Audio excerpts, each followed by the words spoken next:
the thing on it. Crossroads Final? Yeah, that'll do. Okay, let's do that one.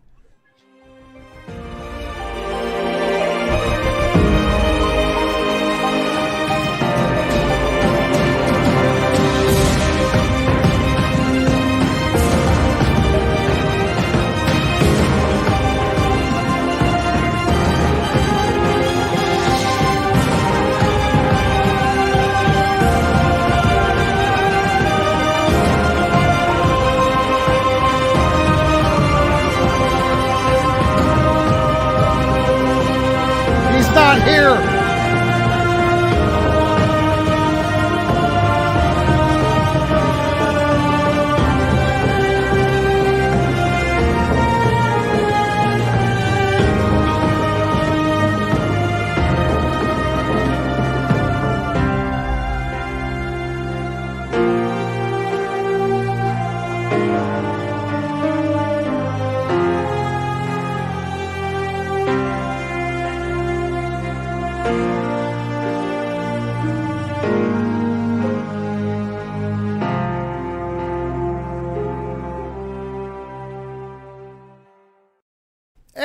Welcome, everybody, to a stream by the Crossroads. We are talking Season 1 House of the Dragon review.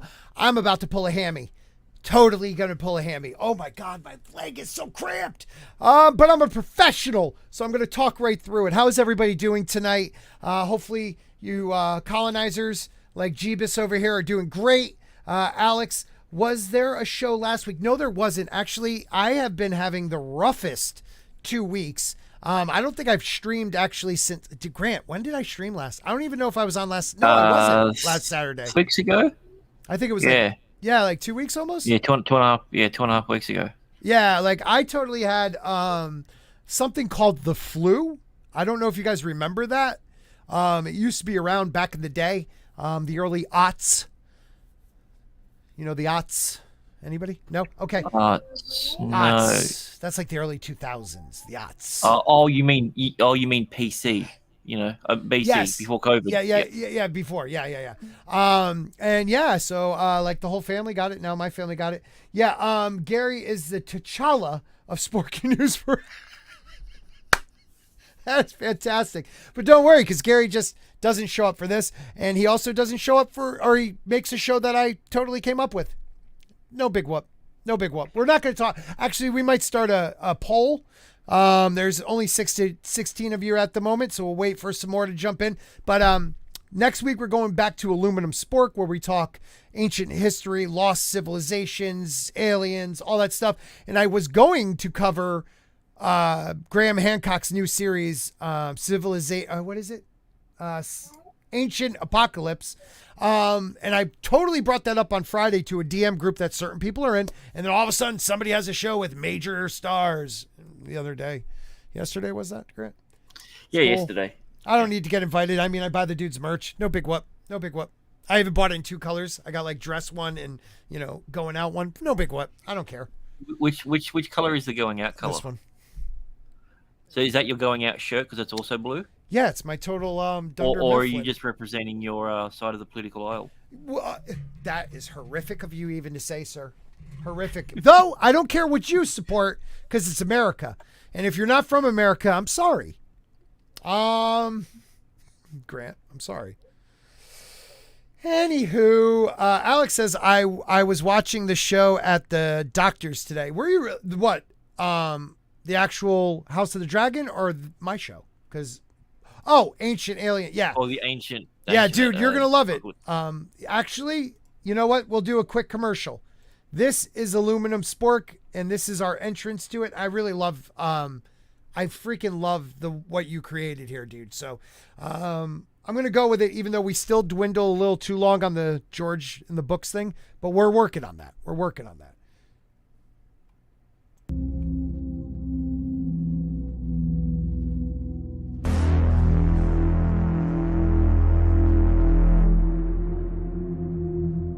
Yeah.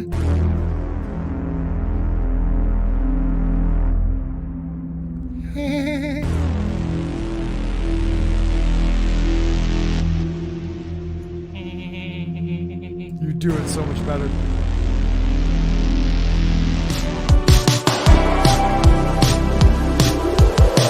Aluminum spot.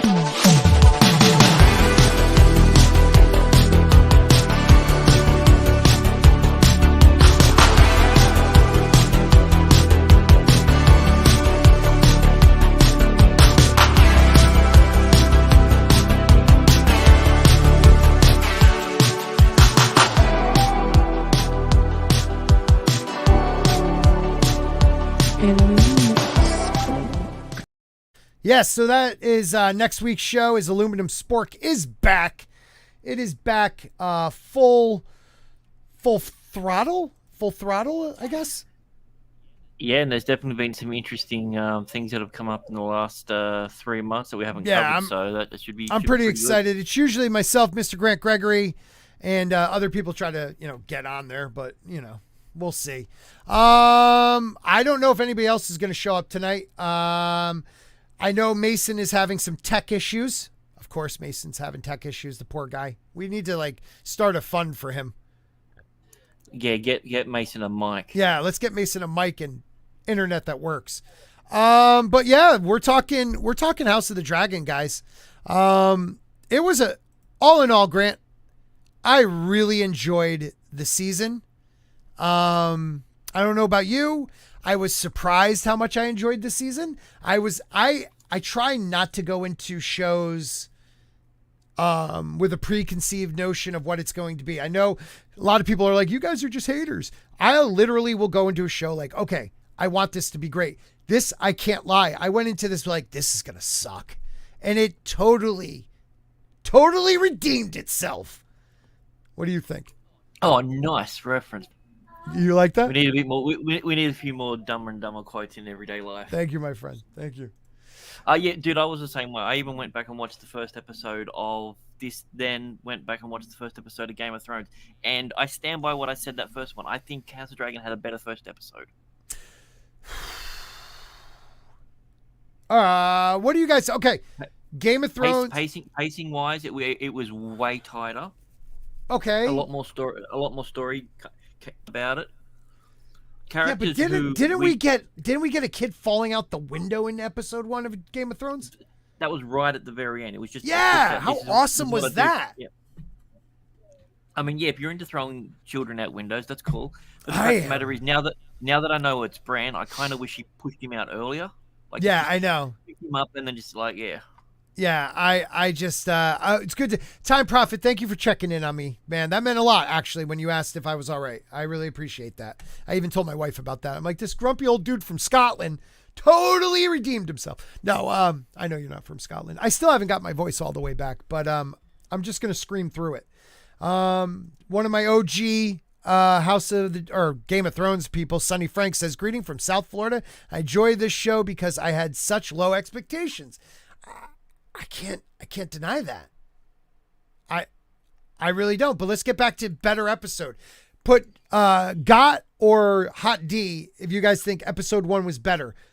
Game of Thrones for Got, Hot D for House of the Dragon. Let me know what you guys think. I still stand by Game of Thrones for the amount of money they had compared to what House of the Dragon had. I mean, it was done in like a dude's backyard. Comparable. You know what I mean? Yeah, I mean, there's certain things that this series was able to do that George couldn't do. And I fully understand that this is built off the backs of Game of Thrones. Right. But the fact of the matter is, what it was able to do, put it this way, it reignited a flame in a lot of people that we didn't realize that we had.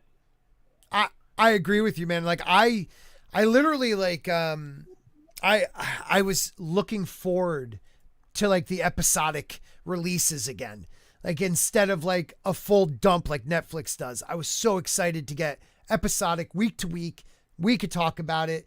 You know, it's really like a shame that we went away from that. I kind of like how, is it Prime that does it? Like they'll release three and then go episodic. I don't mind that because it kind of gets you into it and then you get your episodic, but shows aren't long enough anymore. I'm demonetized. We're right now on Rumble, Odyssey, and YouTube, where they demonetize me, Rumble has my back. So smash that Rumble button, please. And follow me on Rumble. I just hit like 200 followers. I have more than Drunk 3PO, I think, still. So that's pretty cool. And Odyssey. My man. Yeah, my man. Odyssey, whatever. And we're almost at 4,000 followers on YouTube. But YouTube, yeah, they took my money. So feel free to tip. I guess I should really look at that too. So we, you know, I don't miss anybody if they feel free, want to like tip money. Because I'm broke. Yeah, if you're not monetized by the end of the quarter, any money that people had put in during that get refunded back to them. I thought it was only like 50 days, actually. No, I should. 50, I wanted it. It's 50 days before super. We're talking any of the my members. Members, yeah. Okay, so I lost all the super chat money. Shit. All right, whatever. All I know is this. I'd like to hit 5,000, clean up the channel, and then reapply. Sounds good. Like a plan. Yeah, yep. Yeah. But yeah, I haven't had a tip since November 2nd. No big whoop. I mean, feel free. Big Raj, last tip. Good guy.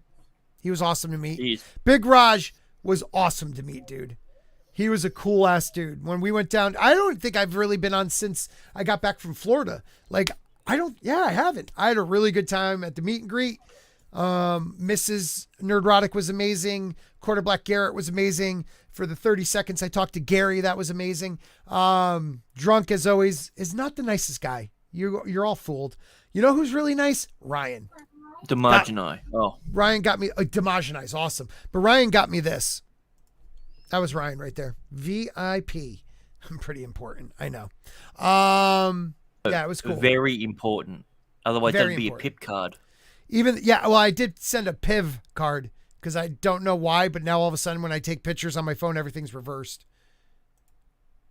It's weird. All right, so it looks like Gott's winning.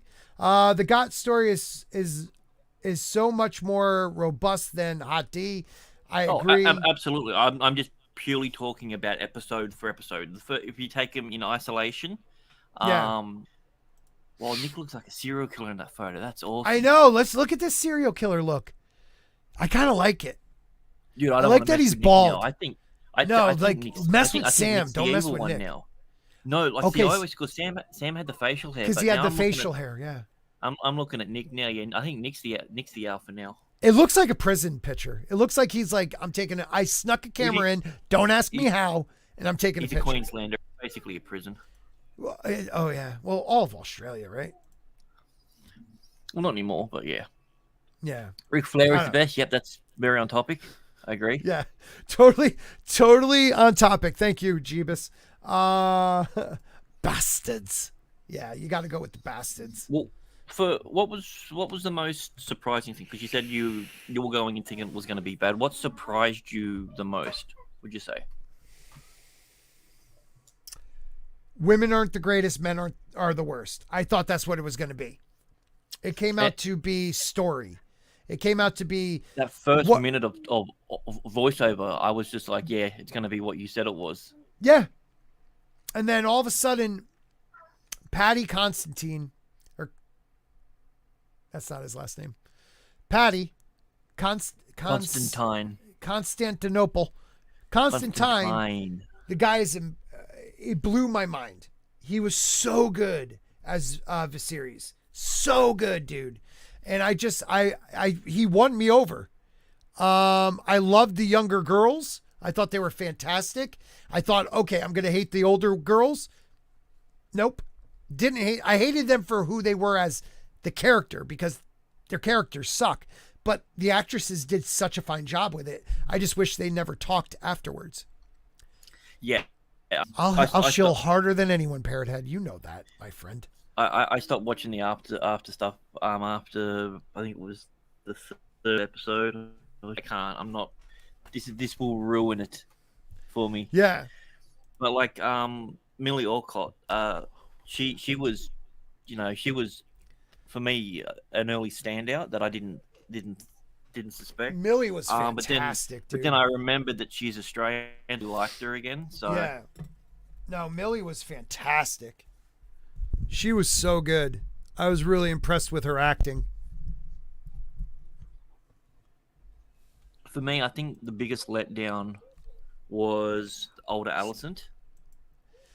Yeah, but she played such an annoying woman. Like, I really think it worked. You know? I hear they're all lesbians. No, that's not true. I mean, maybe in real life. I think one might be bi-curious. But the girl in the background's gay, right?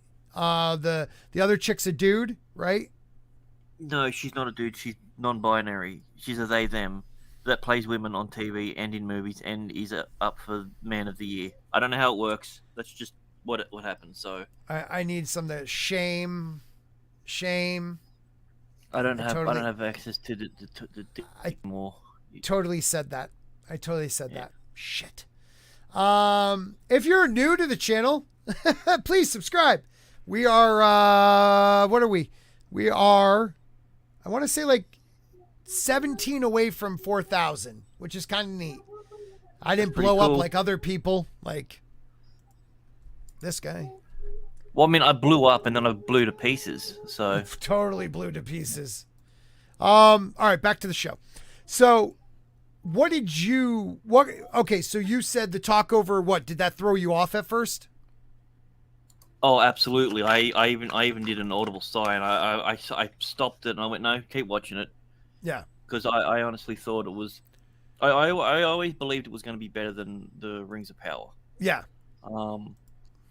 Based off the trailer, because the trailer actually looked decent, and then they got me with that But tragedy claimed both sons. Yeah. Over 1,000 lords made the journey to Harrenhal, but only 2 were truly considered. They were so lucky it didn't bloody rain then. You know, like they were has no roof. No roof at all. Dragons, dude. Dragons. Yeah. God, his wife was pretty. Yeah. Emma Aaron. Is it weird that all the ones who were the Targaryen, that they were actual Targaryens, were the ugliest ones there? Yes. I've been having this argument a lot with people. I say Jaehaerys, the old king, the wise. I said he was the catalyst to the Dance of the Dragons. Everyone wants to blame Viserys for breaking tradition, which there was no tradition. Okay, Aegon died. His one son took over, but when that dude croaked, his brother killed everybody to pretty much take over. Then Jaehaerys, this guy, flew his dragon to Old Town and was like, "You're gonna crown my ass." You know, like there was no true path. It was whoever had the more power, really.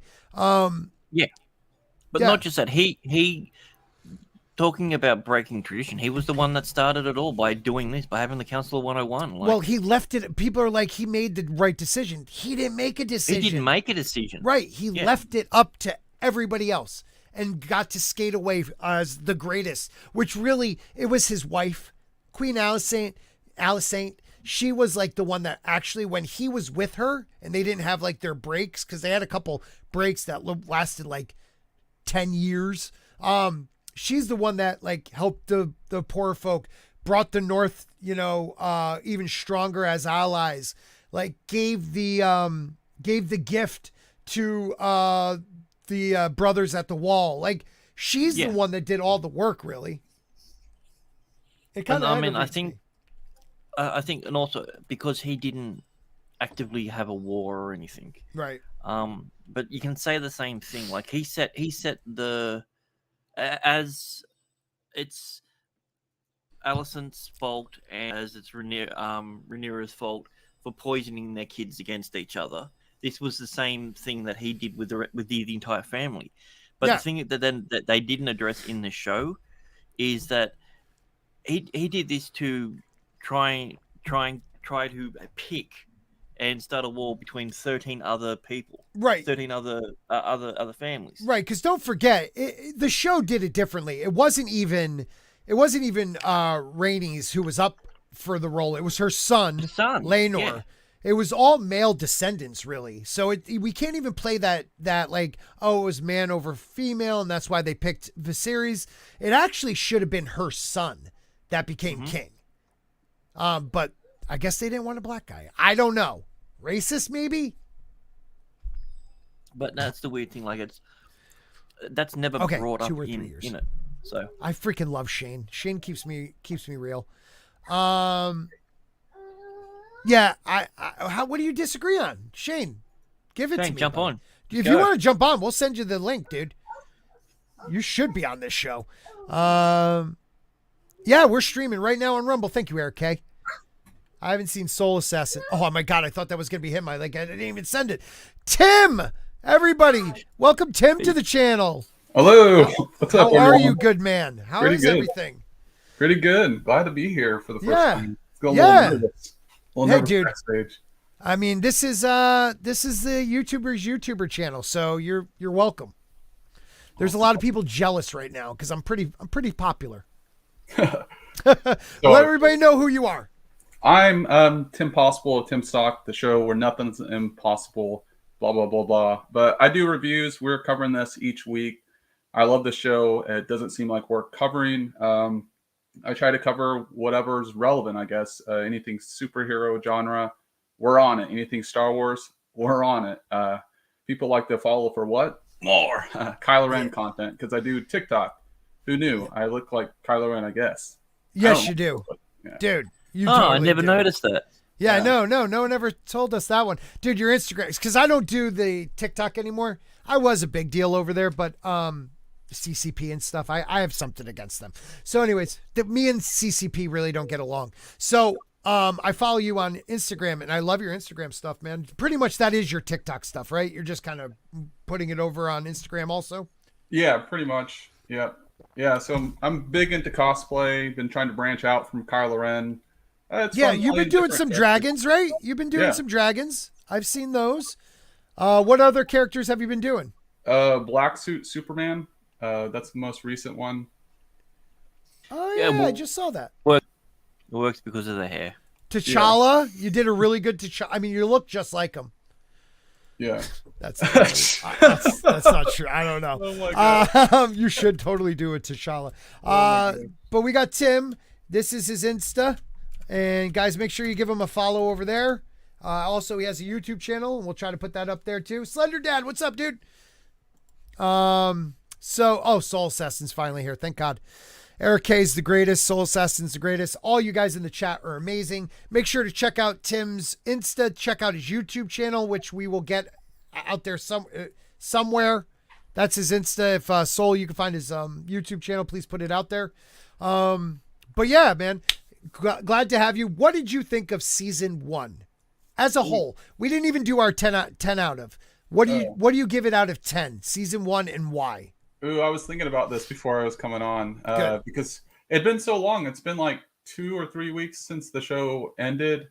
It technically ended like right before my birthday or whatever. We covered it, but like to let it really sink in, I had to revisit some like scenes to kind of remember. But I would say probably about a 9. I think it was a really strong season, but like I still had that little taste from season 8 and 7 from House or Game of Thrones. Those never happened. Those aren't canon, darn it. No.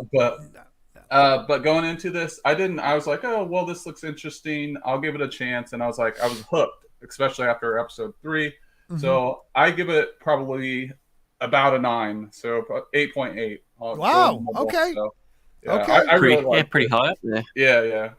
I like that though. That's awesome, man. Grant, what about you? Yeah, I'm gonna give it a good solid 7. I'm quite happy with that. There are a few things that I wasn't a huge fan of, but it was nothing that made me want to not watch it anymore. Mm-hmm. My big thing is that I think the 2 weakest episodes were the 2 episodes that didn't have Paddy in it. Yeah. And it showed immediately. Like if they didn't have that episode 9, yeah, that slow burn stinker of one, and then turn Rainey's into a mass murderer. Give me a second. Oh, how is she a mass murderer? She only killed peasants. They're only peasants. All right, you had to go off. I guess the kids around. I gave it a 7.5 to almost an 8. I really enjoyed it. That's like a high ranking for me too. I thought he's right. There were some episodes that were like, okay, Like there were some that were slow burns, but the burn was like, it was perfect the way they did it. You know what I mean? Like it built up like tension and almost like an uncomfortable watch. I enjoyed that. Episode 9 really like, I was like, oh my God, are we jumping the shark with Rhaenys coming up through the ground instead of going out like the back tunnel and not killing anybody? Because if you were going to come up through and not kill the whole family. Or front entrance. Like. Yeah. Yeah, right? Nick, you want to come on? If you're not busy, man. 7.5, the last episode was excellent. I really did enjoy the last episode. I think one of the greatest parts of that was one of the best things about House of the Dragon, and I don't know if you two guys will agree. I really enjoyed the non-verbal acting, facial expression, body movement. You know, like that last scene with Rhaenyra where she's like grabbing at her stomach after she finds out, oh, spoilers everybody for the whole season, her son gets killed, and she turns around and you can see like the fire in her eyes. Like I just fantastic. Yeah, Nick, I'll send you the link, buddy. I already did. Oh, okay. Yeah, so subtext is the key to this series' success. They say something one way, yeah, and then the subtext can say different. Yeah, you know, like the funeral scene where Daemon starts laughing. Oh, we all took that as one way, and then someone said something different, and then you can see it because he has a history of doing that sort of stuff. Yep. And how he's never ever admits to anything. Right. And that's what I said. I remember when we were first discussing that. I'm like, in that first, he didn't say that he said that, and we never saw him saying it or anything like that. What's that? That's Say that again. How Daemon doesn't admit to things. He just lets people assume things around him. That was all me. I'll take responsibility for that. Or responsibility. That's like, I always get in trouble. You can tell. He never once admits he said air for a day. He says people grieve in different ways, brother. Knowing his brother needs to release that built up pain. He allows himself to be the punching bag for his brother multiple times, and literally a kicking bag at one point where he's like, doesn't deny having sex with his daughter. It's like, all he says was, isn't me than some common whore. Right. Yeah, so he stated an opinion. He didn't say that. No, I did do it. Yeah. Wait a minute. If they canceled it tomorrow, I wouldn't be disappointed. What, this show?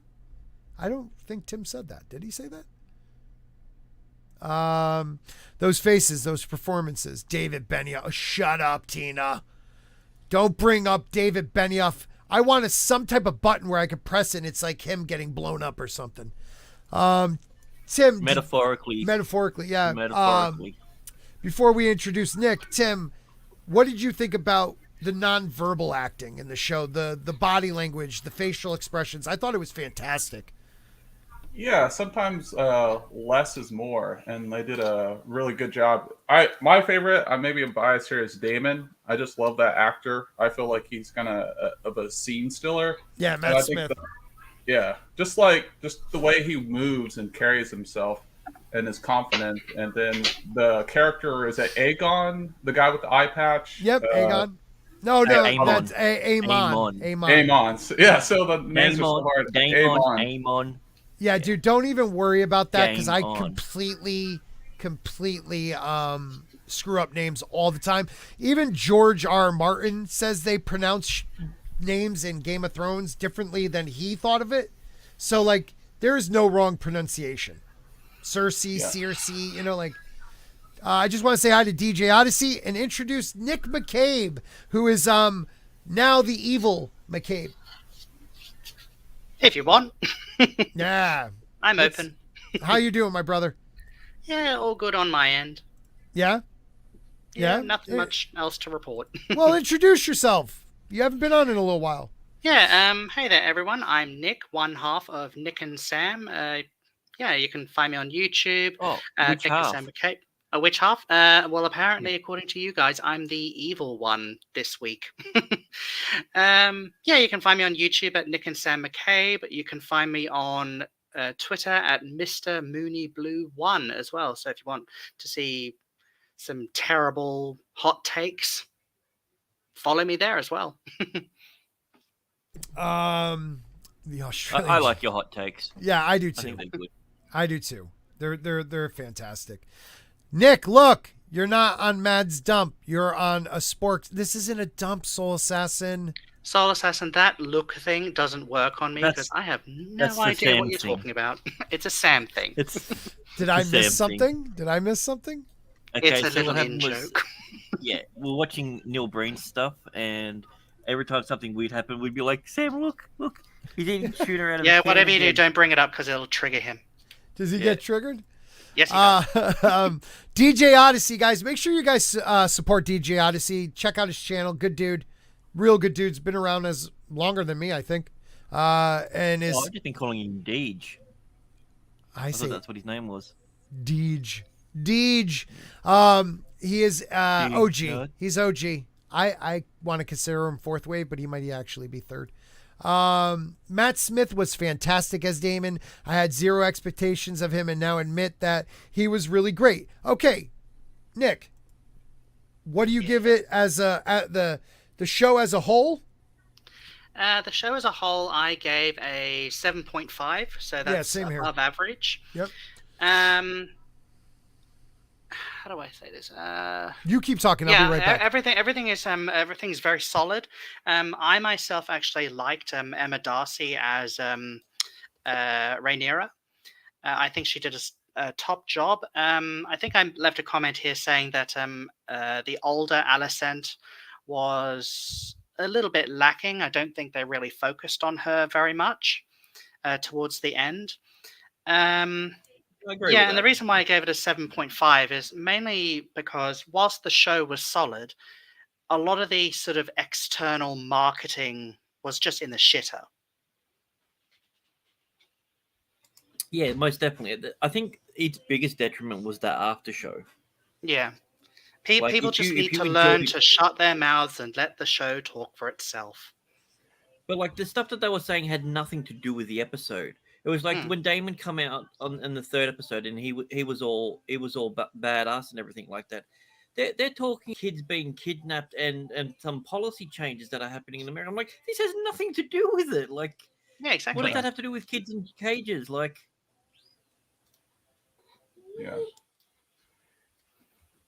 Yeah, I think. but yeah, like, I mean, you go, Tim. Sorry. Oh, I guess later on, I think it was towards when Valerian's brother died. What's his face? Coral's brother dies. He makes a comment. Yeah, Remember, he gets his head sliced. Vaemon, right? Sir Vaemon. Raymond, yeah. Yeah. So he The made second sons have kind of like that a weird part of their name, like Damon, Amon, Vaemon. That's how you know they're all the Who kicked you out? Yeah, I missed everything you guys talked about, so keep talking. I really don't know. Where are we? Oh, I guess Tim we're was just talking commenting. about the guy lost his head. Yeah, I like Oh. that. I love that episode, by the way. But yeah, Yeah, with Vaemon. Oh, that was that was great because that is not what happened in the book. In the book, it was a cousin, I want to say, and it wasn't. I don't think it happened like that either. And if Shane actually wanted me to send him a link and wanted to come on, I would totally do Yeah, that. But that happened. That happened 3 years late. Yeah, because him and Viserys didn't die on the same day. It was like 3 or 4 years apart. Oh God, yeah. Yeah. And it was the cousins who got their tongues cut out. Right. Yeah. Did you say hi to me, Katina? I don't think you did. Anywho, Rhaenyra had her dragon. Oh yeah, that's right. Okay, yeah, that's a spoiler, but it can't be really for the show. That's a book thing because he's dead anyways. But yeah, Rhaenyra had her dragon eat her cousin. That's true. Time profit everyone has. I can't believe you got kicked from that. That's stupid. We'll talk about that another time. That's dumb. People are moronic. I'm just done with people. I want everybody to know out there, I have no grudges against anybody, but if you're a moron and want to argue with people and do stupid shit, just stop. Just stop. I want to be friends with everyone. Look, I got 2 Australians and a Kylo Ren on my show. Come on. Come on. Well, 2 for the price of 1 for me. Yeah. Where do you want me to send it, though? I got to send you a link, buddy. Do you have an email address? Or Shane, do you have a DM? Twitter? We'll find that out, and then we'll send you something. So, okay. Episode 1, solid. You had the Rogue Prince straight from the book. You had explanation of the series Council of 101. And I don't know about anybody. I don't know. Like, I know you did, Grant, read the book. I don't know if you other guys read the book, but what I say, I separated the two. Like, this is a show universe, and then there's the book universe. And when they explained the show to us, they told us this is the truth. And I still don't want to consider this the canon for the book series. I don't know if that makes sense. No, it makes sense. A world without mush doesn't work for me. Say that one more time. A world without mushroom doesn't work for me, and he's giant member. Yeah, true. What were you gonna say, Nick? Like, does that make sense to you? Like, the books are like it's a unreliable narrator. I actually don't want that to go away. Like, I want to pick and choose. Like, is he telling the truth, or is he siding with whatever king he's writing this book for? You know? Yeah, no, I get where you're coming from, but even in something like, for instance, The World of Ice and Fire, which is currently sitting on my coffee table, right here, and I've been sort of reading through, just to sort of, get a jump on the whole series. It's very upfront about, what might or might not be true. Right. And I think there's maybe a little bit of room for interpretation, but no, I'm of the belief that, whatever is canon is written by George R.R. Martin himself. Right. Right. Like, so George, like, okay, so hold on, let me just blow this up for a second. So this is Archmaester Gildane, and it starts out Fire and Blood, being a history of the Targaryen kings of Westeros, Volume 1, from Aegon I, the Conqueror, to somebody else. I don't want to, because that will actually mess some people up. By Archmaester Gildane of the Citadel of Old Town, here translated by George R.R. Martin. The Maesters of the Citadel who keep the histories of Westeros have used Aegon's conquest as their touchstone. So, like, it's written, but the years, sometimes, like, the World of Ice and Fire actually tells you who they're writing it for. And I want to say that was written for Aerys. Am I correct on that? It might have been written before Aerys went down, so it gives the Targaryen family, like, or it might be Fire and Blood. One of them's written for one of the last kings. So the Mad King? It might be for the Mad King. I can't remember. So, like, there's certain ones written for Tywin. There's certain ones written for Robert Baratheon. So they lean towards them. So they'll make, like, the Targaryens worse. You know what I mean? Or make them better if they're writing it for a Targaryen. Kind of reminds me of Shakespeare with Elizabeth I. They had to portray Richard III and whatnot in a negative light, because had they portrayed him in any way that was close to reality, there would have been a possibility of basically calling him not just a kiddie diddler, but also drawing attention to the incest within Queen Elizabeth's own family and her own line, and call into question her own legitimacy. So they had to portray Richard III as this lech. Oh, yeah, lech. Excuse me. Right, because if you look at, so, like, that was what, the War of the Roses that actually opened the door to the Windsors, correct? Or is that the Tudors? The Tudors. Okay. There was this whole to do. Yeah. All right. Yeah. Right. But anyway, because Shakespeare was written in Elizabethan times, that he had to essentially kiss ass. Yes. And make sure that Elizabeth looked as legitimate and possible. And if that meant, what do you call it? I think Richard III would have been a great uncle. Right. Great uncle. And if that meant sort of distancing her own grandmother, Elizabeth of York. Yeah. Wow, you're good, dude. Yeah, no, I've done a whole lot of wiki walking into all this. Because was Richard was The Lionheart. Henry VIII's oh no, that's going back grandfather, too far, right? I think Grandfather, right? Or great grandfather? uncle. Uncle? See, Elizabeth of York. Wow, we're going so off base, but I like this.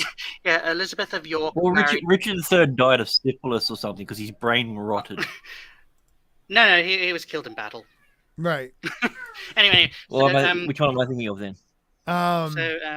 Elizabeth of York married Henry VII, Henry Tudor. Okay.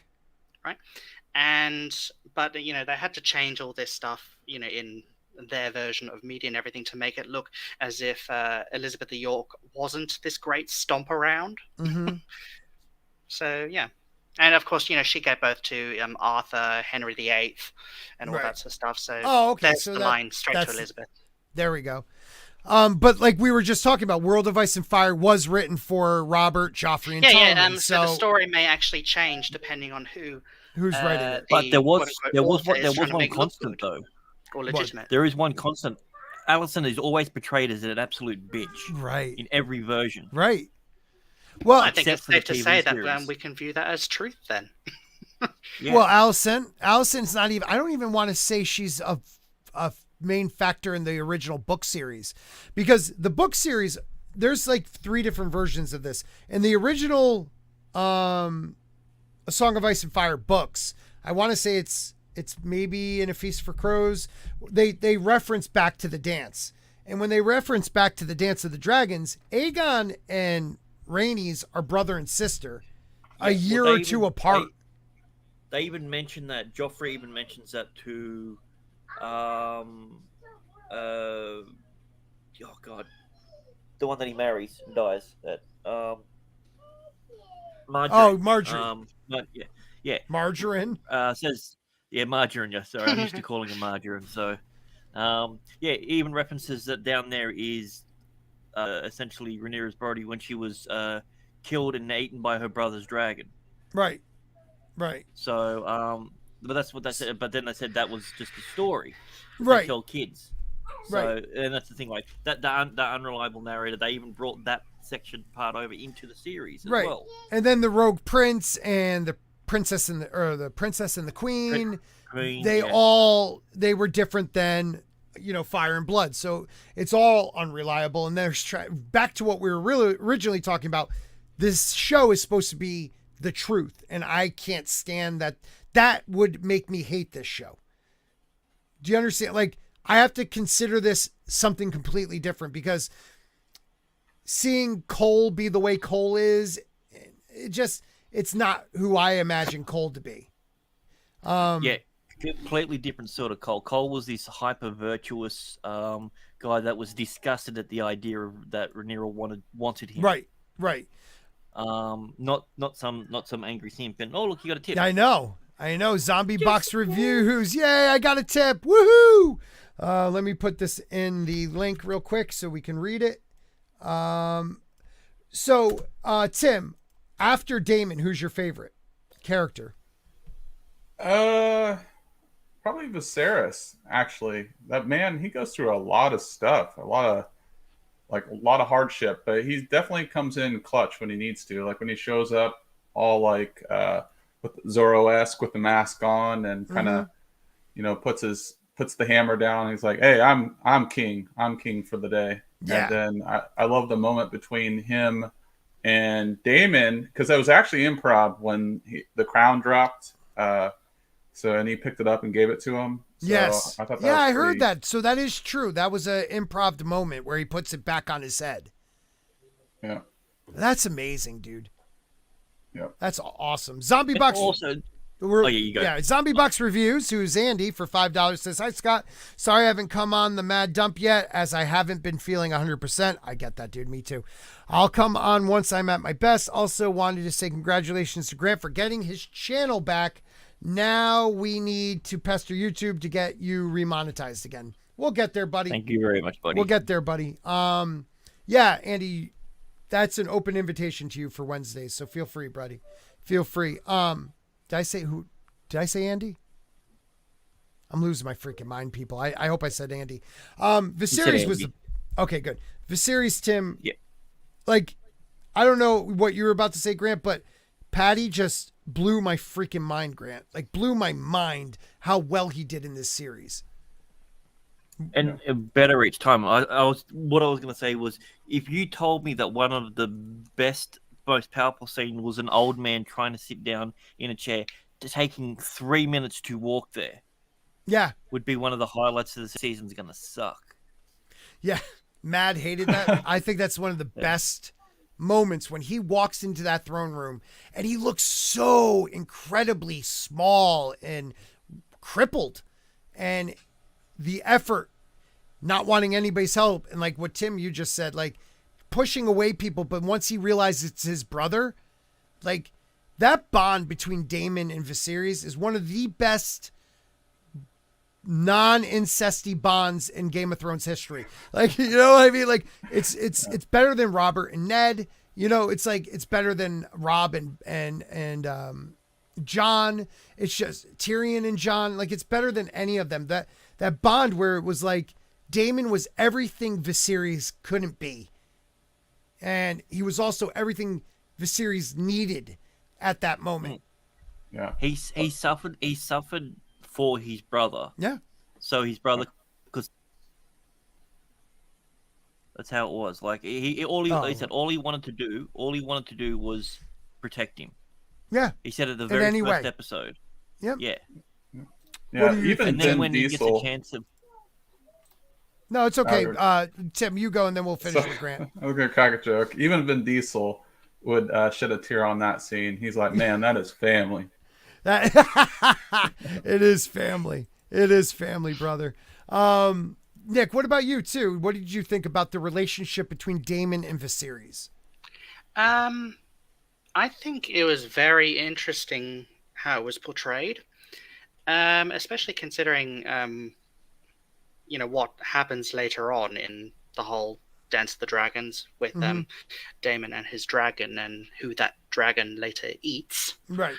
But no, I think Paddy did an awesome job as Viserys. He's definitely one of my favorite characters. Who else? I also liked. I think it's Aegon with the lapis lazuli eye. He does an awesome Aemon. Yeah. Oh, he does an awesome crazy. Yeah. I wish. Okay, so that's something I didn't like, the change from the book that they left out. So in the book, he gets actually like. The Baratheon's daughters, Aemon had a choice of one of them before Rainy. Which one was that? Jace, or was that Luke? I think it was Jace. Luke.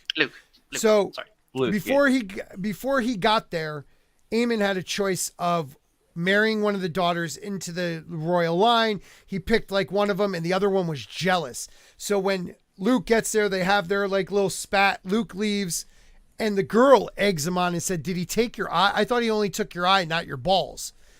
Yeah. And that's why Aemon goes after him. And they make it seem like it's a mistake what happened, which I'm okay with, but I really rather think Aemon said, "F it, I'm going to kill this kid." You know, I don't know. What did you guys think of that moment where neither one was at fault because they were both not in control of their dragons? Well, I mean, if he wanted to control his dragon, he wouldn't have spoke English to it. I was thinking that too. Yeah. Yeah. It's like, oh no, I didn't read the manual. Sorry, Mum. Didn't it say in either the books or even the TV show that dragons are not slaves? No, they have their own will. They have their own will. Yeah, so even when you're trying to, rein them in, so to speak, they're really just how do you describe it? They're just indulging you. I would go a little farther than that. They have a telepathic connection, and they also don't have to listen to the commands. Like you have to actually like gain the respect of the dragon. It's like a Pokemon. Sometimes they can get unruly. Like there's a bond, but there's still a separate being. Hey everybody, it's Zaxx. Howdy do. Guys? What's up, buddy?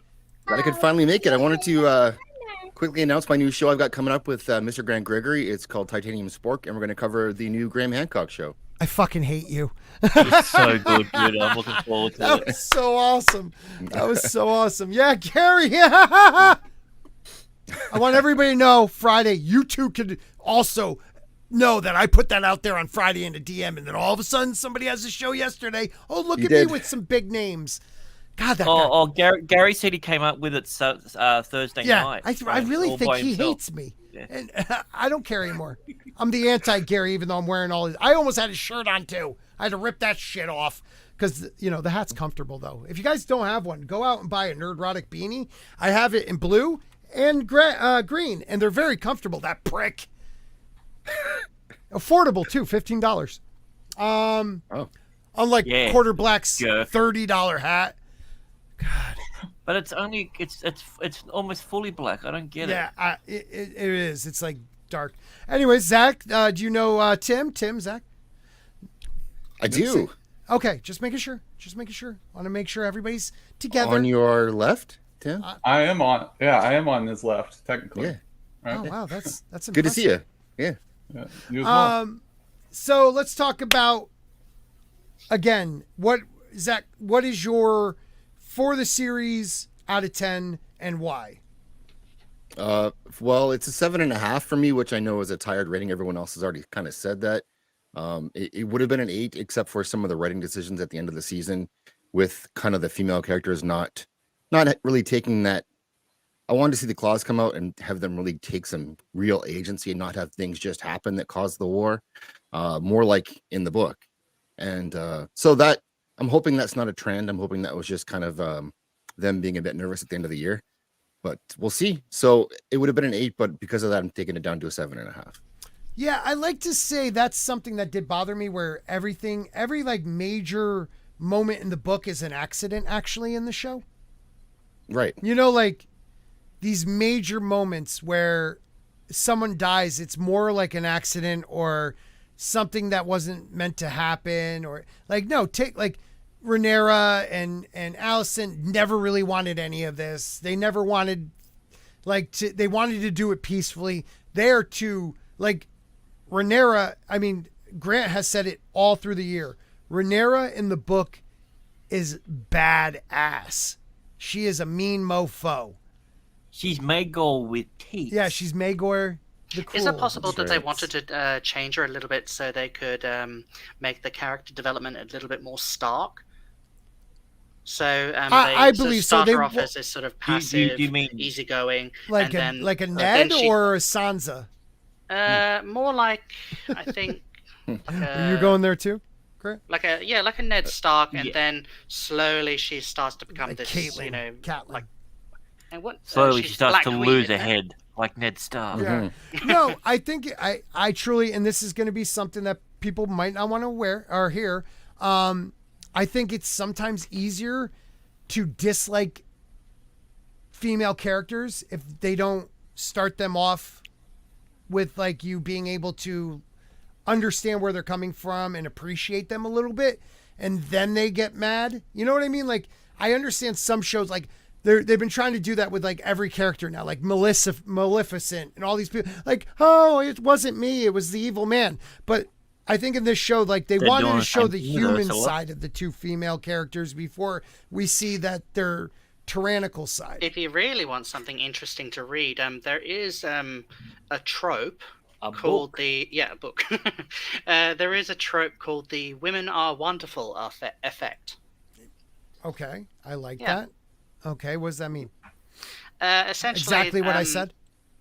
Yeah, essentially that a lot of female characters in media and whatnot are actually portrayed better than their male counterparts.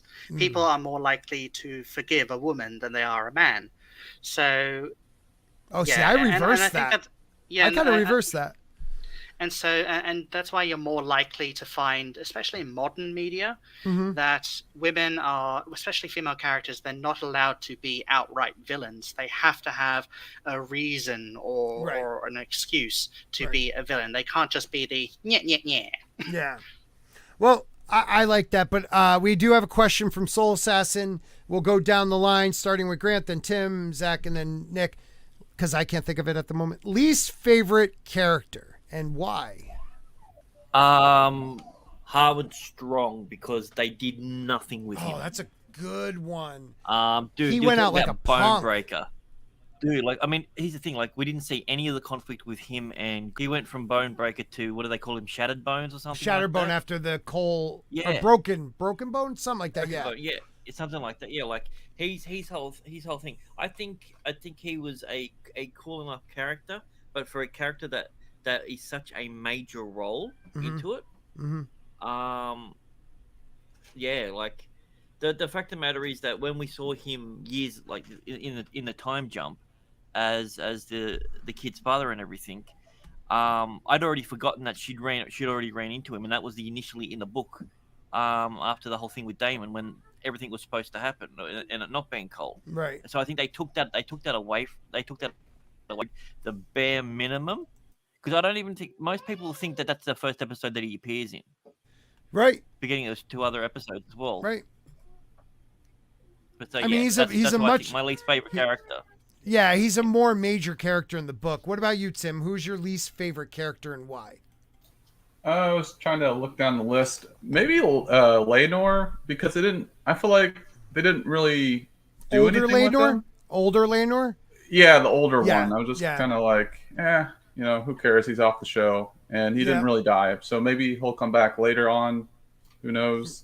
And that'll like everything will go chaotic. Did Laenor ever ride a dragon? Did we ever see him on a dragon? Younger Laenor. Yeah, we didn't see older Laenor on a dragon, did we? Okay, cool. Good call, Tim. I think I actually now agree with you. I can't stand what they did to Laenor. Zach? Well, first I want to quickly, the thing about the female characters, I want to finish that off by finishing off female characters, which is, who doesn't love that, right? Huh? Yeah. Calm down, Larry. You can't see your feet.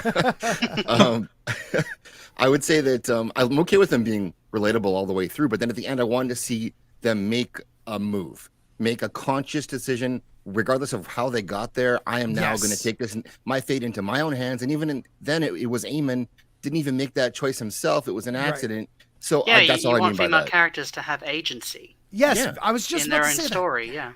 Yeah. Oh my God, great minds think alike. Like that's the problem I have with the series is like the women got there by accident. Right. Like, at least Cersei, we knew how she got there because she used her children's love as the excuse. But really, it was she wanted power. These two women, it was like they never actually wanted to come to blows. They never wanted to be truly the queen or their son to be the king. It was like all a mistake how they got there. And it was all a misunderstanding. And they made up, and then not just men, just other things caused the issue. A misunderstanding of what the king said after how many freaking decades saying his daughter was going to be the queen. He whispers something on his deathbed, and it's like, oh, I'm taking that. It was a mistake.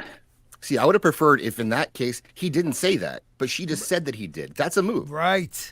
Right. I like that. But for my least favorite character is Laenor. I'm stealing Tim's answer. It's definitely Laenor. Older Laenor. Older Laenor. After his whole speech coming in about I'm going to be a father and I'm going to be a husband and I made us look bad and all that garbage to then, he's on a boat. Yeah. Yeah. I mean, he lost his hair, so it's about even. Yeah. It's like 2 seconds later, he totally shifts from what he said. Right. It's like, or she shifted him on out. That's pretty much what happened. I think he was on board. Want to fall into the trap of bury your gaze. What about you, Nick? Who did you dislike the most? Larys Strong. Ooh. Okay. Yeah, no, he's a creep, but I think that's what the show is actually trying to get at. It's trying to make us not like him. Yes, I agree. So, yeah. Okay, so the character I can't stand the most is Aegon. Just total scumbag, rapist, scumbag. But what they did in the show, older Laenor. Older Laenor went from this young, masculine but yet gay character who was a warrior to just this flamboyantly gay, out in the open weakling.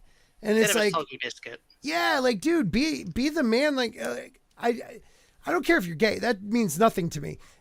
But if you went from like this masculine, powerful young warrior to like this weird looking older, just soggy knob, as you non-Americans say, I guess. Yeah, that was definitely what he didn't say. Yeah. Oh yeah, probably not. I hate what they did with him, and they really, that is one of the biggest departures from the book, how that ended. Then I don't even know how they're gonna fix that, and we'll get into that once that comes up later in the series. But there is a conflict with the Valerians and Targaryens later on in the book over something that happens. Do you think that they might use that as a gateway into that? I don't know, man.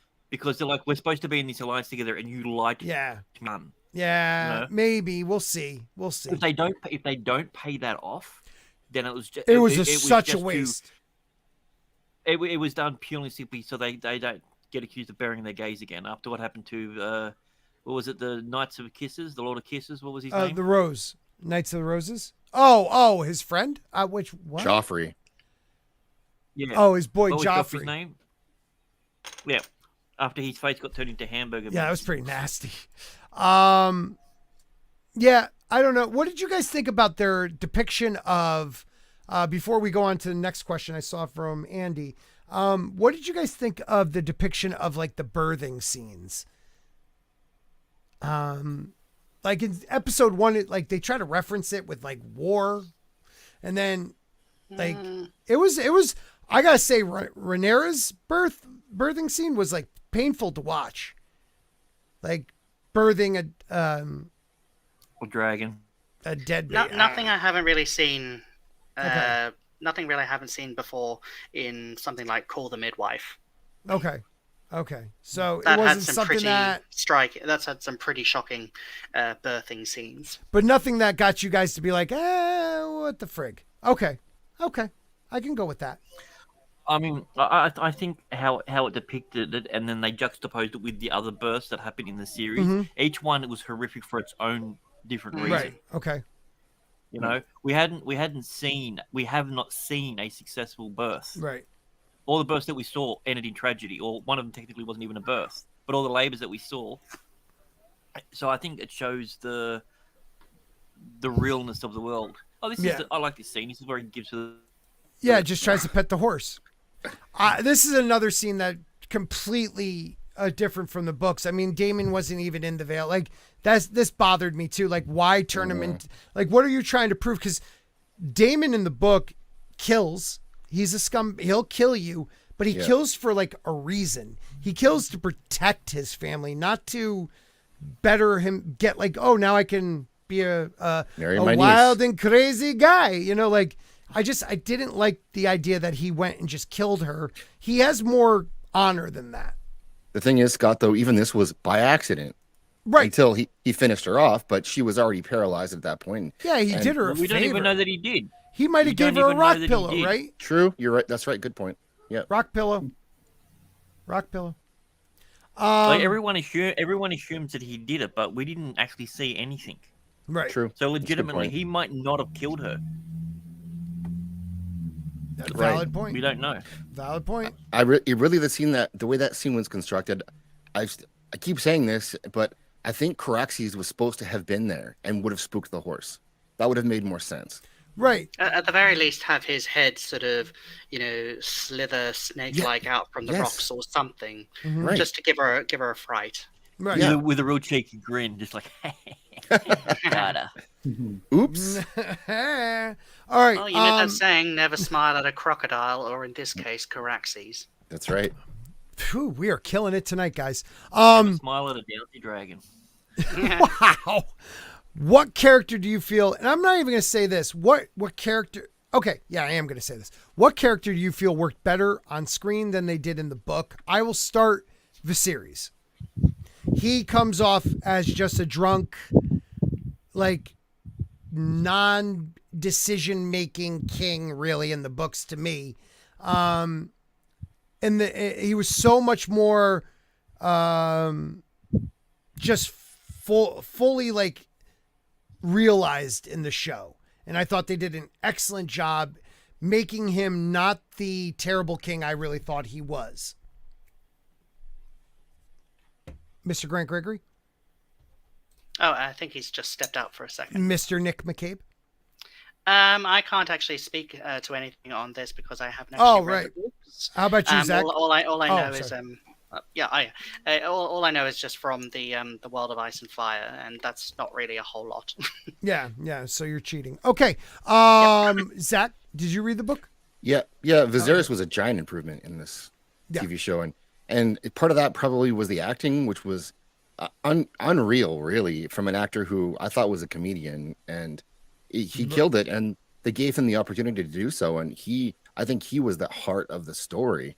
Right. Even though he really didn't do anything like most characters on the show. He didn't take a lot of actions, a lot of inactions mostly. But still, like anytime he's on the screen, you were drawn to him. And when he wasn't, you're kind of wondering where he is and how he's doing. So they did a great job because he's nothing in the book. Big hole to fill next year. Yes. Big hole to fill. He's Viserys the Peaceful, isn't he? Yeah, he really was. Oh, yeah, peaceful essentially means uneventful in history terms. So. Yeah. I mean, it works out, Tim, did you read any of the book? I did not. Okay. Well, that's fine.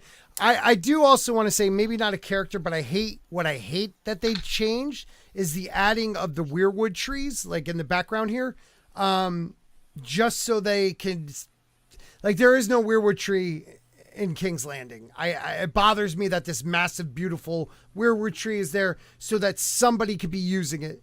Like somebody is watching them as we speak through the weirwood tree. And now I have to think all through the next 2 years, what the hell are they doing with this? Are they actually going to use it and say somebody's been watching them from the north? Or is it just for shits and giggles? Hey, look, we have a weirwood tree. It's going to bother the shit out of me until then. I don't know about you, Zach, but it bothers me. It doesn't bother me the way it bothers you, but I agree they shouldn't have done that. And you're right about why they did it. And it's not a story reason. It's just a member berries reason. Yeah, I believe you're right. So what was your favorite either episode or moment in this series? A lot of people, I think it's the walk with the series and then Daemon putting the crown on. Tim, you did touch on that, but what is your favorite? Do you remember a scene or something in the series that you really enjoyed? Ooh, that's we come back to you. Yeah, come back to me. I'll think right. about it for a second. All right, I'll put Zach on blast. Zach, that's my favorite moment. But I would say I really liked the opening episode. I didn't like it. It wasn't as good as Game of Thrones because people were saying that it's better. But there was a lot that happened in that. You had Rhaenyra being born and mom dying, and that whole scene, which was hard to watch. Like, and as the show went on, I mean, the childbirth stuff kind of it got labored. Right. Huh? Well. Nothing. I just caught it. I'm sorry. That was great. And thanks, God. I appreciate that. Yeah. But the tournament was also in the first episode. Like a lot happened, and Daemon kind of had his moments, and Kristen Cole kind of had his moments, and I thought it was really good. So that was kind of my favorite episode. But the favorite scene would have been it has to be Viserys making that walk. Yeah, that walk was freaking pimp. That was such a great walk. Nick, did you have a favorite moment? I forget which episode it was in. I think it might have been either 2 or 3, but I actually enjoyed the battle in the Stepstones. Oh, yeah. Yeah, where Laenor was flying on sea smoke and he destroyed all the the crab feeder. Yeah, that was second of his name episode. Yeah. Yeah, there you go. And also, Caraxes coming down and burning all those people. It reminded me very much of Smaug from the Hobbit films, and I love Smaug. Yeah. I essentially love all the dragon scenes. I have to say, okay, so we see... where does he come in? We see... Okay, so about... I want to say around the 51-minute mark, Damon comes in this episode, returns in this episode. And from the 51-minute mark to the end of this episode, which is the hour and 3-minute mark, he doesn't say a goddamn word. He doesn't say a word. He beats a man with his helm. He reacts to his brother's letter, beats a man with his helm, stares everybody down, walks out with a white flag, pretends to surrender, attacks, gets shot with arrows, flips, flies, dunks, goes into the cave, slaughters the crab feeder, comes out with his head, and doesn't say a damn word. He doesn't have to. Right. For over 10 minutes, man. What a great scene. What a great scene. And what does it say, though, Scott, that like in a show like this with a scene like that, which was incredible, you're right, and dragons and all this action that, you know, for many of us, it was an old man walking into a room that was their favorite scene. Right.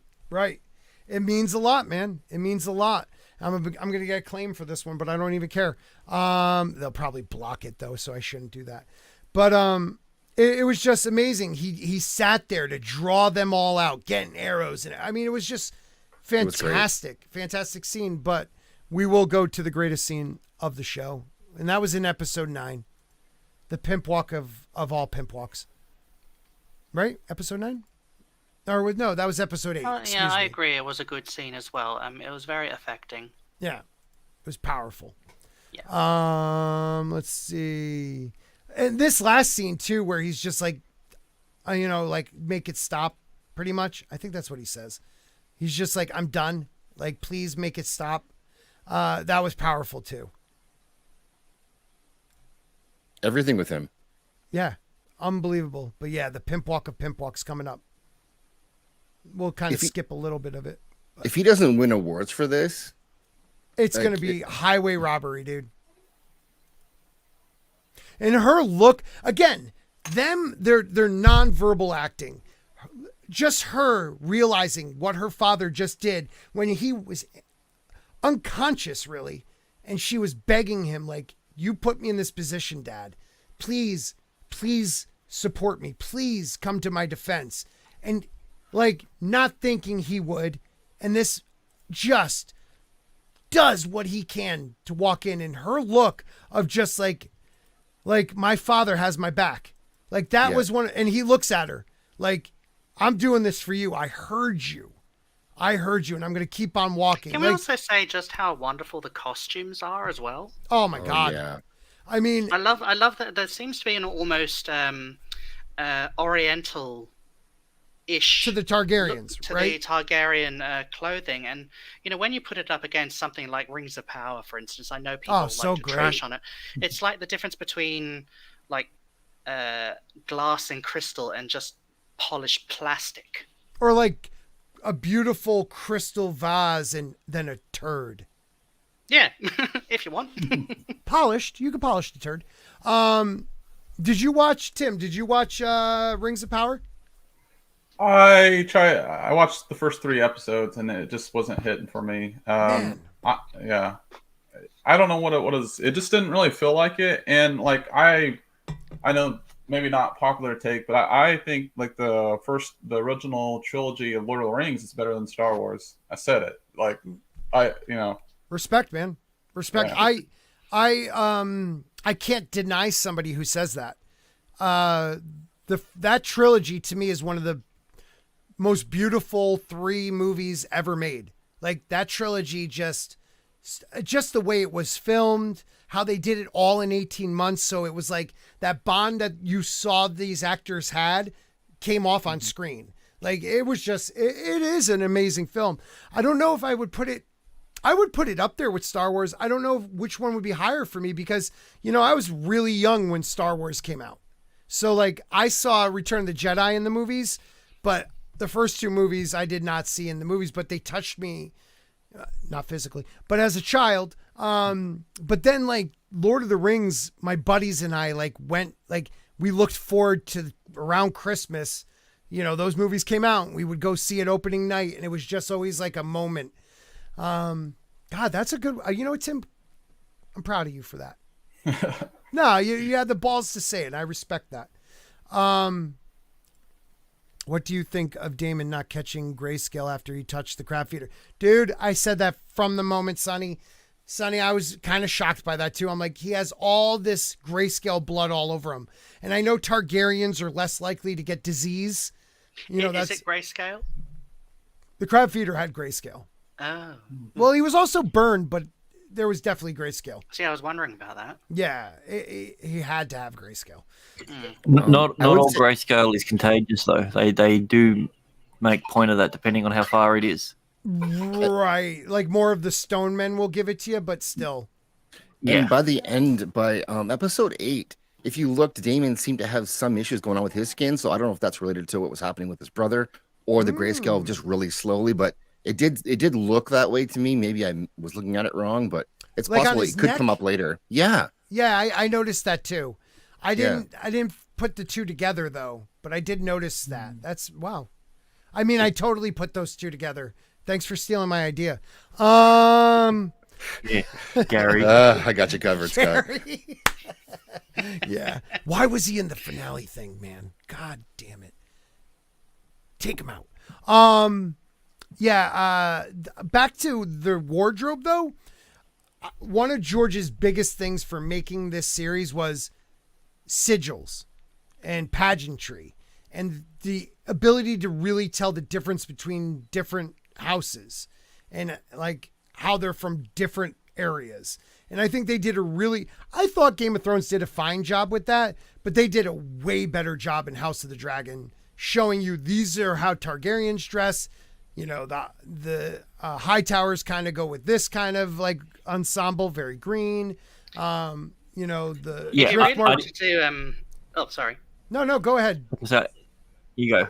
Oh, there's this YouTuber that Sporking News? Sam and I. Yes, you're amazing too. Thank you. But there's this YouTuber that Sam and I accidentally stumbled upon too, and it's so left of field as well. Her name is Bernadette, and she's actually a professional costume maker. Oh, wow. And she does the whole sort of like Victorian, Georgian. She breaks down all that stuff. She hand stitches her own clothes every once in a while. And she actually did an entire breakdown of the sort of the Game of Thrones costumes. Is she a bigger YouTuber? Are you talking about Banner?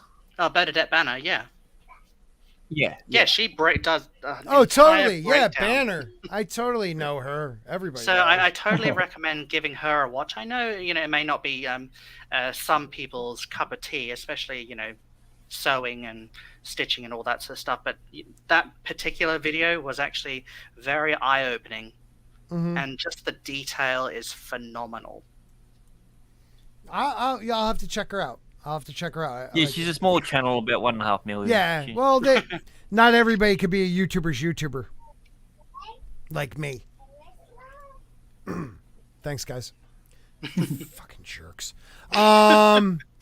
Anyways, almost at 4,000, everybody. Thanks for all your help. Really glad I got demonetized and Zaxx and, and Mr. Grant Gregory blew the fuck up. Hey, I had a week where I didn't have a channel. oh, a whole week. Look at you. So sad. Anyways, this is a great moment. Just powerful. God damn it, man. That shit got me. Got me in the feels. I don't know about you guys. What else? Anything else? Any questions from the chat? I had so many more things in my head 2 weeks ago when I planned on doing this that like I kind of feel like I'm missing like some of the major tones of the show that I wanted to touch on. I got one. A topic. Rhaenyra, Okay. her decision at the end. Okay, How do we feel please. about that? With the where she decides not to nuke everybody, but yet start the war anyways, and then come back and then act like it wasn't her war to start. So Rhaenys you're talking about. Yes. Or yeah. Rhaenyra's. Rhaenys, yeah. yes. Rhaenys blowing up the freaking, coming up Yeah. through the ground, killing all the peasants who really don't count. She was literally the only one that actually did something herself. Yeah. That was the only thing that wasn't by accident. You know what? True. And she's the reason why thousands of people die. So, yay. Poor Steve the baker just wanted to see a king be crowned, sort of thing. Yeah. He got super excited. He brought the whole family there. Yeah. Look at us, kids. Look at us up front. Look at us. We're so... Daddy's making it in the world today, kids. Yeah. Oh, my God. What's that, Daddy? Oh. Put you in the middle. Stand up straight. Maybe Aegon will pick you next. Yeah, right. Huh? Oh, God. Oh, yeah. God, that was horrific. Yep. Yeah, that was... You love your tea, don't That you? was, to me, the worst moment in the show. There are some questionable moments this show had, but for me, that scene where Rhaenys comes up through the ground, instead of going out the exit we saw in the very first episode, through the back. The secret back exit. Yeah, the back that has exit. a very important thing later on in the series. Yes, very important. I think it's called an English exit. Yeah? What do you mean by that? It's the complete opposite to an Irish goodbye. An English goodbye is where you go try to leave a place, but you make as big a scene as possible. Time Prophet, what do you feel about that? Yeah, man, I hear you on that. Like, it just made no sense. She is supposed to be like this queen that never was, this very intelligent woman, and she could have ended everything. Mm-hmm. Like, she should have been able to weigh that on her walk down the stairs. Like, okay, I'm going to totally come up through the floor. Okay, I'm going to kill all these goddamn peasants. I'm going to stare them in the eyes and be like, huh, I could have had you. And then I'm going to fly out the door. Yep. Like, she could have literally wiped them all out, picked up the crown, put it on her head. I mean, she was literally in line for the throne. She has the most right thing. She has the queen. She has a better claim to it. And just look at Rhaenyra and be like, you killed my son. Yep. Damon, my daughter died giving birth to one of your kids. It's my goddamn crown. Yeah. Well, right. Do you think they would have burned because they're Targaryen? Like, oh yeah. Like, so the thing with Dany, in the books, definitely, Dany, when she gave birth to the dragons, that was a magical moment. So by killing the witch, and also her unborn child, and oh my God, I'm blanking on his name. Drogon. Drogo. By burning the three of them all in a fire, in a pyre, it gave birth to the dragons. It was blood for blood. Because later on in the series, she burns her hands. Because remember, he's still alive at that point when he's in the fire. Yeah. No, she smothered him with a pillow. He's dead. Yeah. It's still considered a sacrifice, though. But yeah. She burns in the dragon pit later. Her hands burn getting onto Drogon when he saves her in the fighting pits in Marine. She burns her hands. So like they have a higher like they could take more heat, and they have a higher resistance tolerance. I think it's because magic is involved. Yes, it was very much so. They're immune to fire, but much like other dragon. Well, they're almost like dragons themselves, so they're not necessarily immune. Oh yeah, no, dragon fire can kill them. The fake fire. What's that stuff? What's the dragon fire? Yeah, the it's like dragon fire, but they make it themselves. Wildfire? Like that? Is it wildfire? Yeah, the green stuff. Hellfire. What is it? Hellfire? Hellfire. Wildfire. Oh my God, why can't... No. Shane knows it. Shane, I can't think of the fire. Also, Tim, there's no reason you would know that stuff. Like in the show that wasn't presented that way at all. Right, at all. This was a George thing after the fact. Yeah, and George, he actually says it in an interview when somebody asks the same question as you. Wildfire, that's it. Wildfire. Okay, yeah. They asked after that episode, or actually a couple seasons later, are Targaryens immune? And there's been Targaryens that tried to drink wildfire and died, others that died in just fires, but it was a magical moment with Dany that caused that. And when they, in the last season where she survives the burning of like all the Khalasar, they kind of screwed that up. So I can understand why someone would think Targaryens are fireproof. Yeah. But then again, even in the book, she's not entirely fireproof as is, because she actually loses her hair as well, doesn't she? All the hair on her is burnt. Yeah, everything. Everything. You know what I mean? Yeah. You sick bastards. She's 13 in the book. Stop going there. You know what I'm talking about, though. Wildlife? Thanks, Jayne. I love when I see this, too. Scott's correct. You know, because that to me is like, I don't know. What would you call that? Would you call that a... Stalking fact. Yes, I would. Thank you. Just making sure, guys. Tim, I know you must be really second guessing your thoughts about coming on the channel, but I appreciate you being here. Andy, you need to do a live stream. Come on, man. What else? I was going to do like news for season 2, but in my head it was like predictions, but I don't want to do predictions because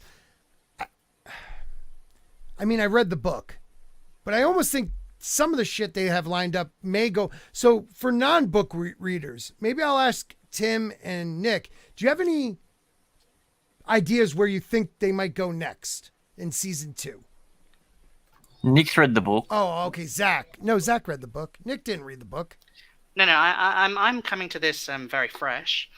I have a feeling that they're probably going to, at the very least, stick to the bones of the story. I've done a little bit of reading ahead in World of Ice and Fire, and there is a lot that is going to happen. So I'm not really sure where on earth they're going to actually end season 2, but yeah, I have a feeling they'll probably, at the very least, stick to the major pinch points. Mm-hmm. What blows my mind... So they'll stick to the bones, but will they stick to the blood? Anyway, what do you think? Sorry, guys, I actually need to go as well. Okay, hope everything's okay. That'll be my final comment. All right, buddy. Thank you for coming on, guys. Check out Nick McCabe and Nick and Sam's channel. They are great dudes and deserve your support. Yeah, thanks so much for having me, everyone. Thanks, buddy. I'll see you all later. And make sure anybody who's on the Wednesday show when you go on, be like, haha, I was on with Spork. Later, buddy. See you later. Bye, everyone. Bye. Good dude. He's evil, though. He's really evil. So you haven't read the books, Tim. Do you have any ideas where you think season 2 might go? I think I kind of cheated. I read some of the news stuff. I know. Yeah. So I don't know. Should I answer or? Why not? You know what, guys? There may be a spoiler or two coming up. I'll put on the spoiler thing. Hold on. We got a spoiler thing somewhere here. Boom. Okay, go for it. Okay. So it's just like kind of very vague. They said something about going to Westeros, introducing possibly like a Stark. Mm-hmm. And it's going to be more ensemble cast. There's not going to be any big time jumps, which I'm okay with. I think that's part of what took me out of this, like kind of relating to the characters of Alicent and Rhaenyra, changing the actors and stuff. Right. So I think they're going to give a little bit more of into Rhaenyra and Alicent's character, a little bit more conflict, especially how season 1 ended. It's going to be pretty intense. Yeah. Starting off. So do you guys Well, do you guys think it so we had so many time jumps and I can't see them doing any more. Spoiler. They might need to, but how can they, man? So I guess I mean, look, this is supposed to be the truth, so they can't extend the war itself. The war is definitely from this date to that date. You know what I mean? Like, even like if they do that, then it's completely not canon. This whole series isn't canon. So they, you know what I mean? Like somehow they have to stick within that time period. Right. I was thinking that too. Blood and Cheese, definitely. Like episode 1 has to be episode 1. Yeah. Well, I think that was sort of set up with the White Worm at the end of the first season as well. Yeah. So if they do that, I think. Let me put it this she's way. around- yeah, It's like- going to be brutal this next season.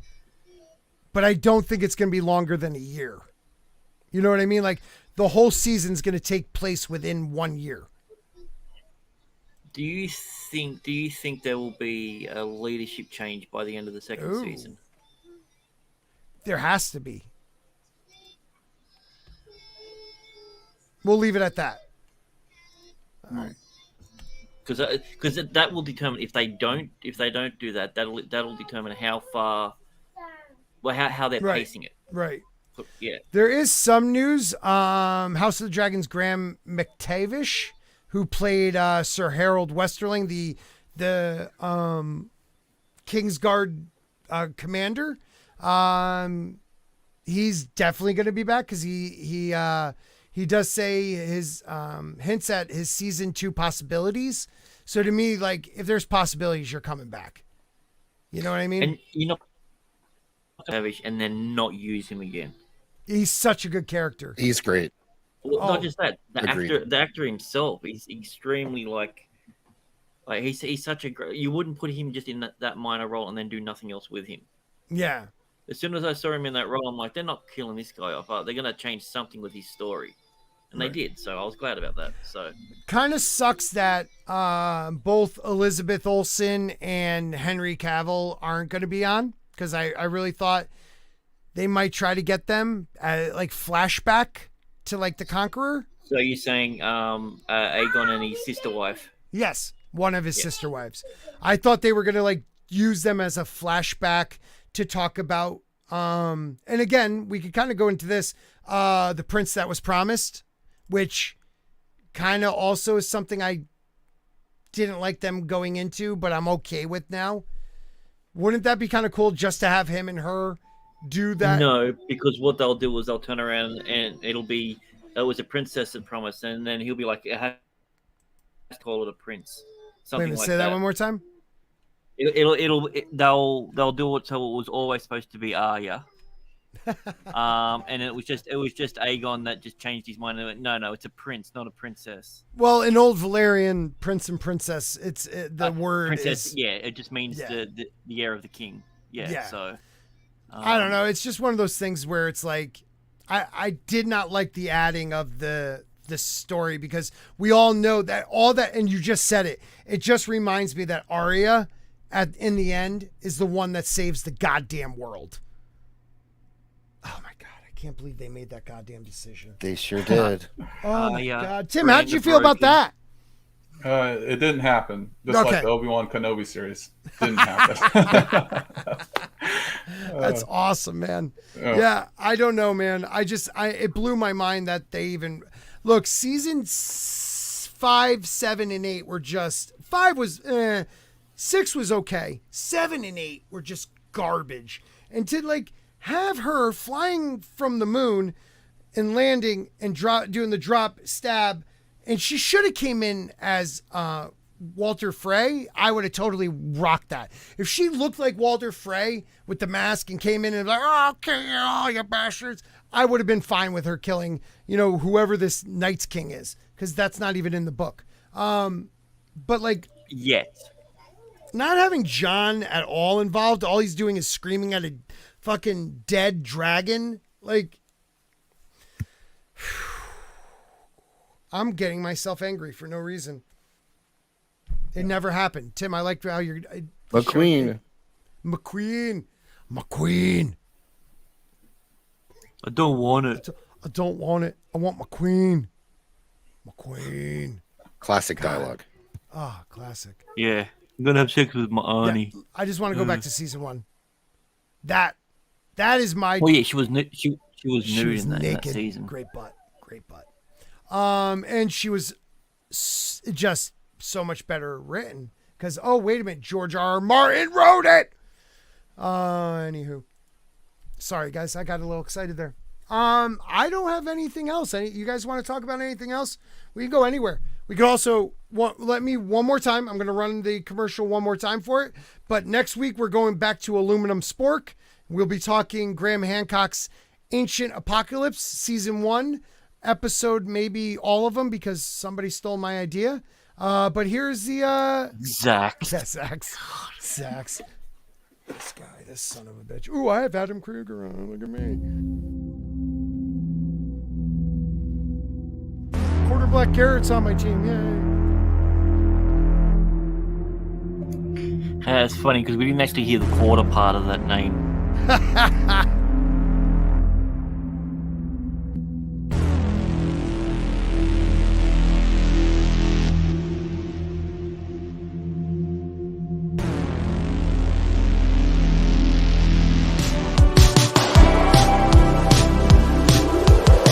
Aluminum spot.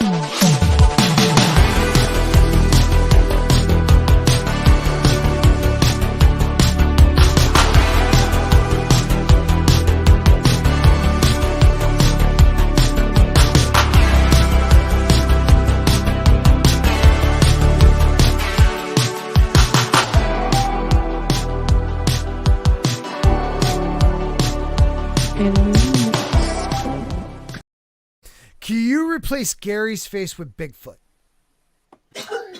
Yeah, I just had to add a hair filter. Okay, because I think there's a better chance for Bigfoot to show up on that show.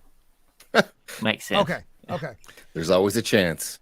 Well, we always have Jesus on there as well. Well, I mean, Jesus is already there, though. We need Bigfoot to cover Gary's face. I'm just... Or a Yeti. Don't fucking bring that kid up. Okay? He's allowed on Wednesdays, and I have no control over that. Fucking Yeti. I love that kid. All right, I'll put Yeti's face on. What's going on? Thank you for dropping in. We're about to actually end it, but please check out the show, guys. Go back, watch it. So next Monday, again, we will be going back to Aluminum Sport. The inbred android, but it's inebriated. I love it. Inebriated android. Did you say inbreaded? I thought it was said inbreaded, yeah. So I want to ask if you guys want us to keep doing some Song of Ice and Fire episodes. I might add a day. I also want to do a Rumble only show because I could talk about anything I want on Rumble pretty much. Graham Hancock.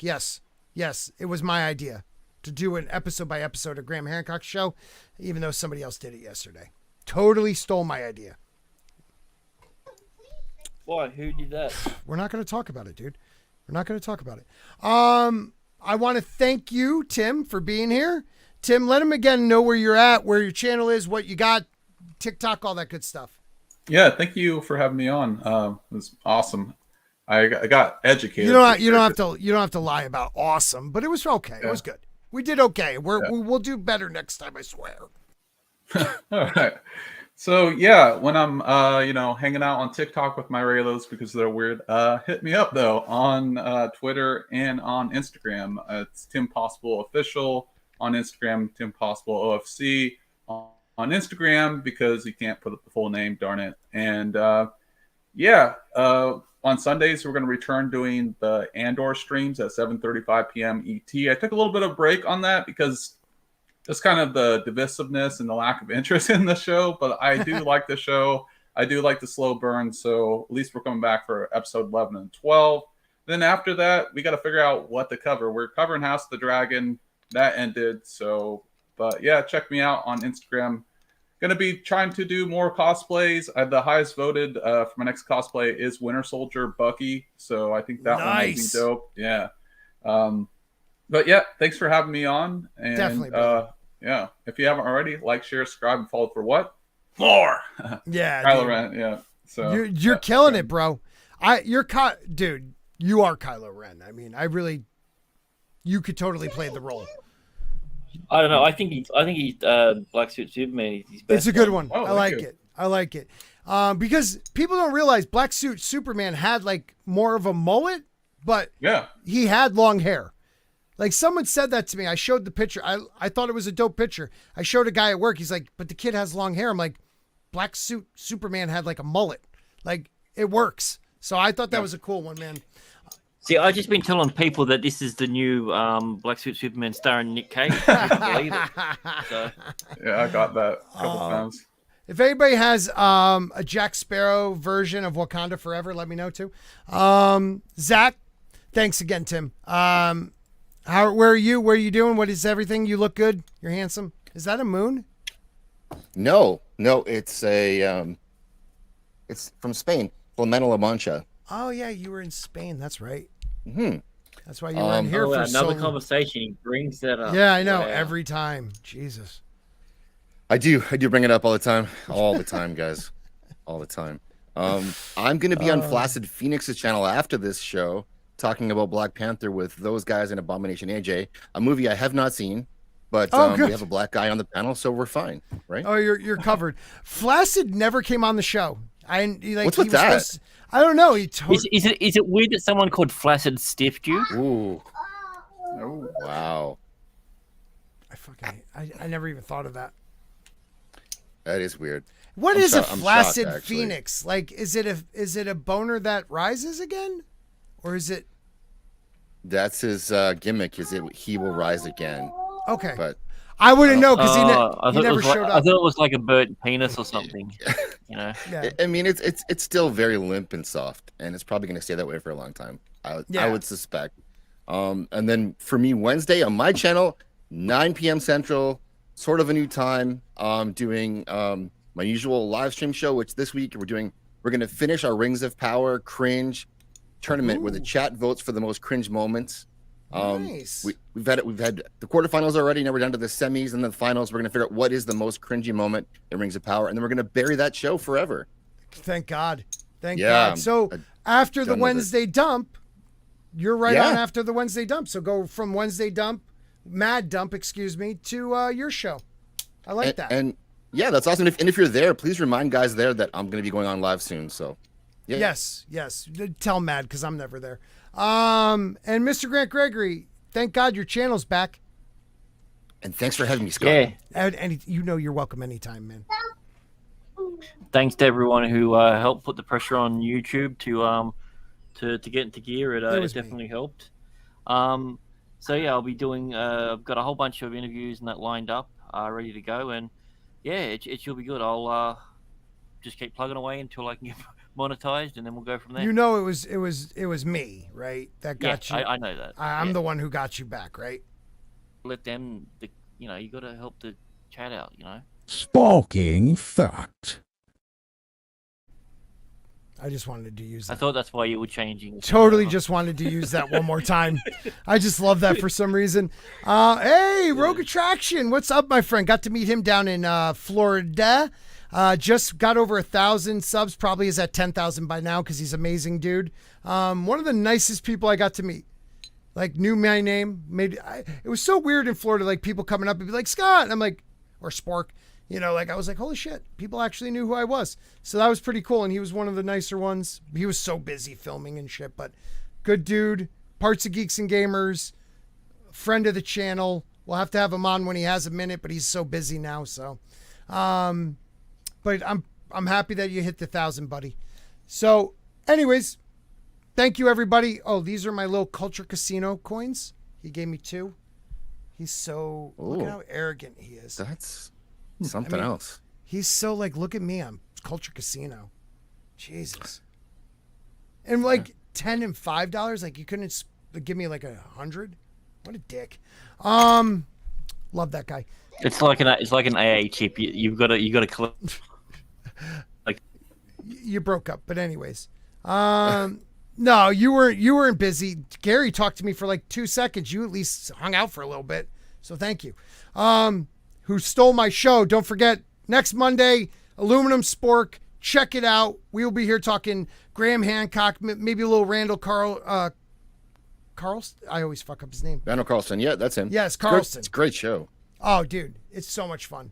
So much fun. Check it out on Netflix so you guys are on pace to what we're going to be talking about. Make sure you watch episode 1 and 2, definitely. We might go like 2 episodes at a time because somebody else is going episode by episode and won't invite me on a show because he's so big time. Anyways, thanks, guys. Can I have one thing quick? Yes, yeah, please. On Wednesday, we're supposed to be having someone you know, the author Stephen Walton. Going to join us on Wednesday. Good dude.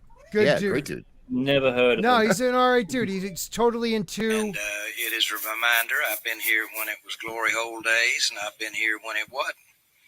And so having said that, I want me some glory hole. That's definitely a Walton thing. That is. Just so you guys know. He's kind of disturbing. So's Wood. Yeah. All right, everybody. Have a great night. Thank you, guys. Panel. Awesome, Tim. Thank you so much. Peace out, everybody. Good night. Chat. Forgot you guys. I love you. Light. Did you just say light? I changed it. I tried a different one.